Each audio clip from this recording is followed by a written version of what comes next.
Hello and magandang araw. Welcome to this video tutorial kung paano natin i-accomplish ang ating Individual Performance Commitment and Review Report or IPCRF School Year 2019-2020 for DepEd teachers.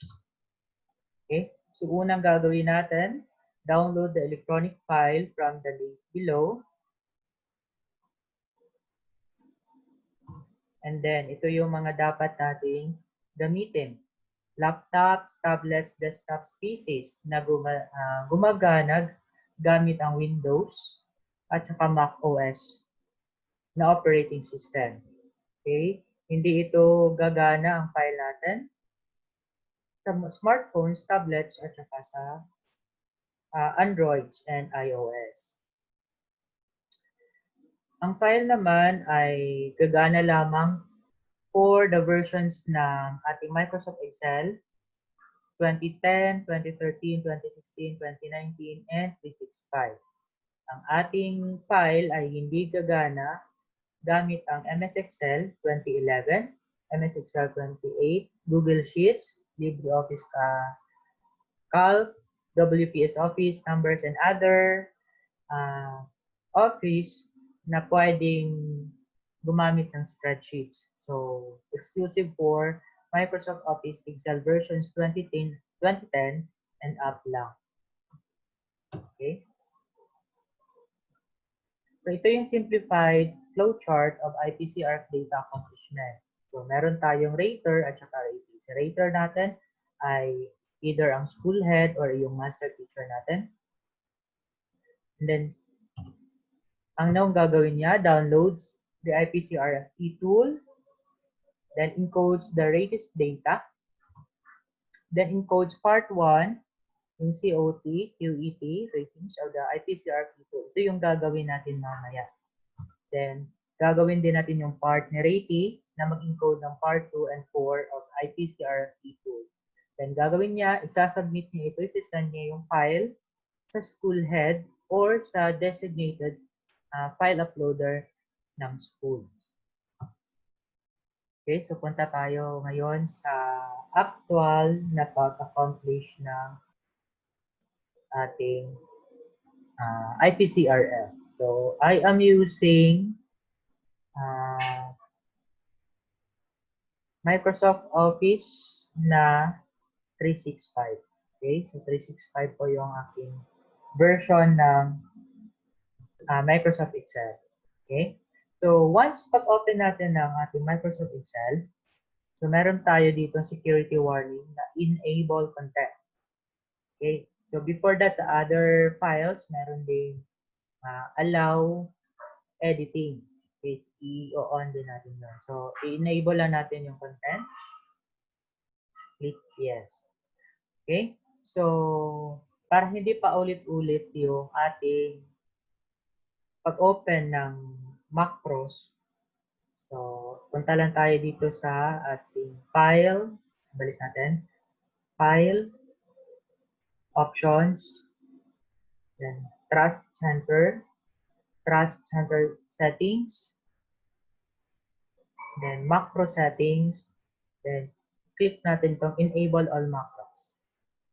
So wala na yung problema sa lahat ng mga files na i-open ng ating na ginagamit natin for the IPCRF. Okay, so unang gagawin natin is encode yung important details ni ratee at saka ni rater. Pero, una muna nating lagyan ng entry yung nasa right side. Okay. Yan, region.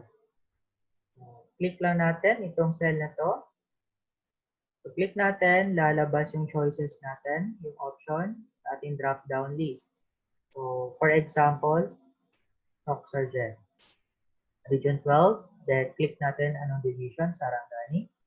Then click natin, type natin dito yung district natin. Malapatan, example ito, 3. Malapatan, okay, municipality. School ID. So, Select lang natin yung school ID natin. For example, 1, 2, 3, 4, 5. So, hindi yun yung school ID na. Okay, school name. Halimbawa,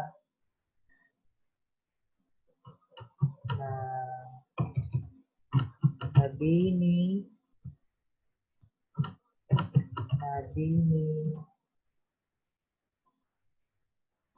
National High School. School type. So, alam natin kung ano yung school type natin.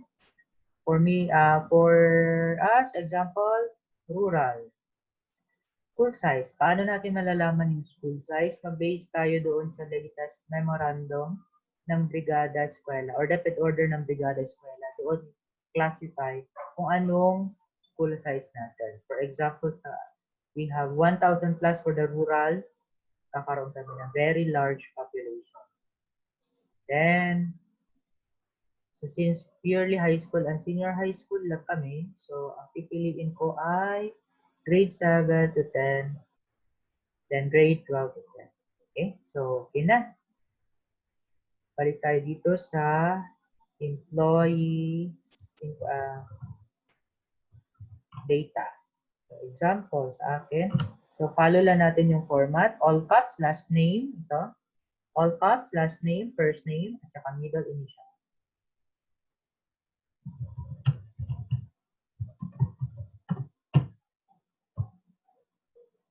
Position. So, click natin. Position, teacher. Okay. So, itatago ko lang ang aking employee ID, number, 747, 0. Okay. Status, permanent. Age, okay. Gender, male. Level taught. Ano yung tinuturoan ko? Junior high school. Okay. So, lalabas lang dito ang grade 10. Mathematics. For the rater, halimbawa si Dela Cruz. Dela Cruz 1. Position niya, sa akin, halimbawa si Master Teacher ang nag-observe sa akin. Master Teacher. Date of review. So, depende sa inyo kung kailan kayo na-review. So, let us say May. So, 2020, 05, 50. Nag-review tayo ng May 15, 2020. Years in teaching, so nasa 4 to 10 years pa lang. And then, highest degree. Bachelor's degree, kung graduate na po ng master's degree. Kung graduate ng doctor's degree. Specialization, mathematics. Okay, so tapos na tayo. So, dito sa COT na part, so hindi mag-o-open itong ating ratings, yung cell para lagyan natin ng rating kapag hindi natin nalagyan ng subject. So, mathematics. So, nag-o-open na siya. So, kapag puti na yan siya dyan, ibig sabihin, pwede na mag-encode. So, halimbawa, magaling tayo. So, ang rating natin is 7. Okay. 6, 7, 7, 6, 7, 7.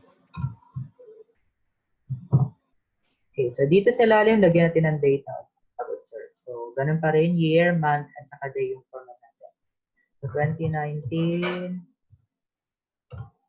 07, 25. So, example lang yan. So, after natin malagay yung date, ilalock natin ito. Dito, sa rater dapat mag-enter ng minimum of 6 characters. So, I suggest na combination ng letter at saka number. So, wag purong number.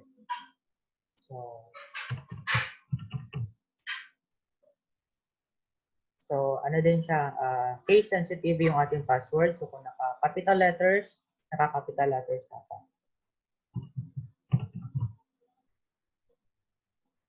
Okay, after natin ma-lock yung COT1, Yung COT2 naman ay ma-open. So, click naman natin.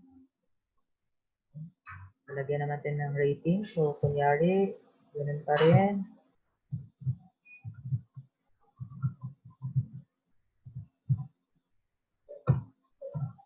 Okay. Sorry. Then, lagyan naman natin ng date ng pag-observe. So, 2019, 08, 25. After natin malagay naman ang date, lock natin, then enter natin yung password na ginamit natin kanina.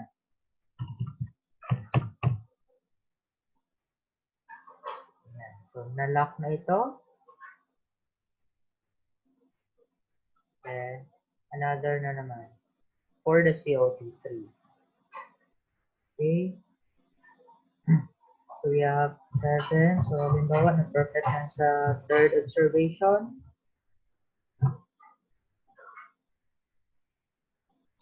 December 2019, 12, 0.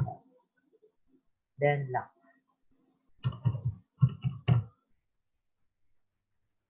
Okay. So, dito sa COT4 as agreed, pwede mong ilagay ang COT4 kung meron siyang COT4 at kung nakakatulong ito na tataas ang kanyang rating. Pero kapag wala siyang COT4, leave it blank lang. Kung may COT4 siya at nilagay nyo bumaba ang kanyang ratings, pwede na siyang hindi isali. So, dito lalagay natin yung ating numerical ratings ng ating QET. So, lahat lang ng white. So, kunyari, perfect yan lahat. Kompleto ang kanyang MOBs.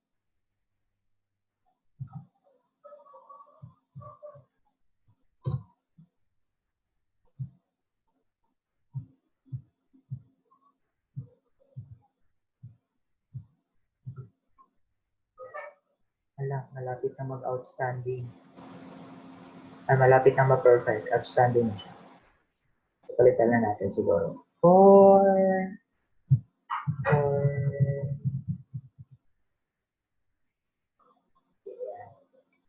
Medyo mababa na. Okay, DS na siya. Very satisfactory. Then, lagay natin yung name ng ating approving authority.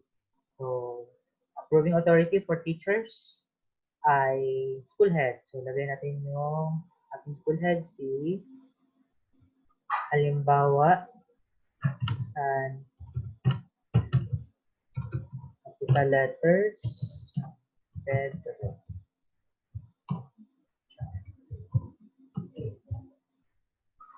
School head, principal. Okay, after that, finalize.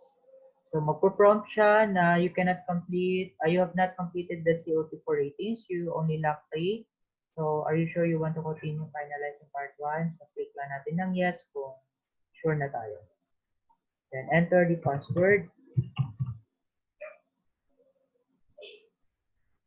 Ayan, nag-pink na siya. So, ibig sabihin na-lock na natin yung part 1. So, ready na for submission ito sa ating rating. So, isi-send natin ito sa ating rating.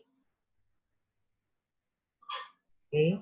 Para mag-fill out naman siya ng part 2 at saka part 4. So, sa part 2, ang i-open niya lang ay yung nasa ilalim ng ating encoding.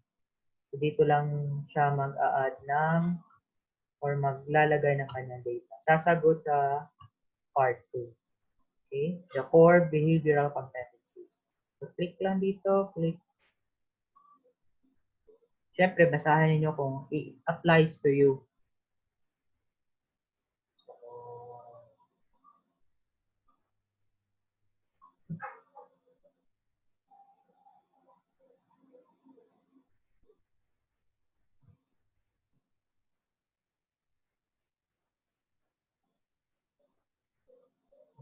Example lang ito.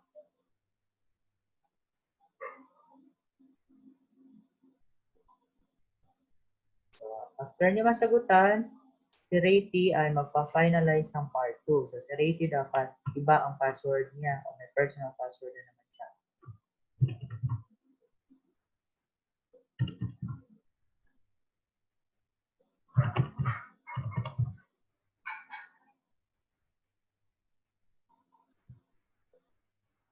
Okay. After finalizing, okay, magiging pink ang ating part 2. So, meaning finalize na yan. So, tingnan natin yung part 1. Okay, automatic meron na siyang data at saka may scores na po dito. Okay. Then part 2, meron na din data. Part 3 is the summary. And part 4, ito yung part na sasagutan ulit ni Rati. So, sa functional competencies, so saan yan siya kukunin? Dito yan siya kukunin sa ating part 1. So, para madaling makita, punta lang tayo dito sa part 3. Tingnan natin kung ano yung pinakamalaki ang score natin. So, yun ang magiging strength natin. Ang pinakamaliit naman natin na score, yun naman ang magiging weakness natin na gagawa natin ng intervention at saka yung objective natin. Kailan mo siya gagawin at saka anong resources ang kailangan mo. Kailangan mo ng pang-registration for seminars, ilagay mo. Then, core behavioral competencies dito sa part 2. So, tingnan natin ano yung pinakamalaki ang score. 5 times. So, meaning, itong dalawa, self-management at saka professionalism and ethics, ito yung strengths mo. So, alin dito kaya ilalagay mo, it's up to you. Then, yung pinakamaliit naman na score, dito sa service orientation and innovation. So, alin kaya dito yung sa tingin niyo yung mahina kayo. So, you go back dito sa encoding kung saan yung hindi niyo na-check. So, ito yung probably yung kailangan niyo gawa ng development plans. Okay? At saka, gawa ng learning objectives and intervention. Okay? So, after that, pwede nang i-finalize.